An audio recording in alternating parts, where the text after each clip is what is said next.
Gate two একটি phrasal verb, যার মানে কোনো কিছুর সুযোগ পাওয়া। যেমন আমি সিনেমা দেখার সুযোগ পাই, আমি খাবার খাওয়ার সুযোগ পাই, ফ্রিতে ওয়াইফাই ইউজ করার সুযোগ পাই, বন্ধুদের সাথে বা ফ্যামিলির সাথে সময় কাটানোর সুযোগ পাই। এই রকম যখন ফিলিং আসছে যে কোনো কিছুর একটা সুযোগ পাচ্ছেন আপনি, তখনই আমরা ইউজ করব গেট টু। এখানে গেট হচ্ছে ভার্ব, তাই অ্যাকর্ডিং টু টেন্স গেট হয়ে যাবে গট, গটেন, গেটিং এবং গেটস।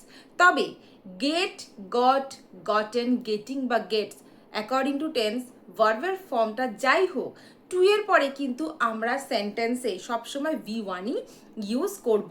যেমন I get to watch movies on Sundays, রবিবারে আমি সিনেমা দেখার সুযোগ পাই। Yesterday I got to use free wifi at the restaurant, গতকাল রেস্টুরেন্টে আমি ফ্রিতে ওয়াইফাই ইউজ করার সুযোগ পেয়েছি। Tomorrow I will get to read books, আগামীকাল আমি বই পড়ার সুযোগ পাবো। এখানে গেট হলো, গট হলো, গেটিং হলো এবং উইল গেটও হলো, কিন্তু টু এর পরে আমি যে ভার্বগুলো ইউজ করেছি সবারই কিন্তু V1 আমি ইউজ করেছি।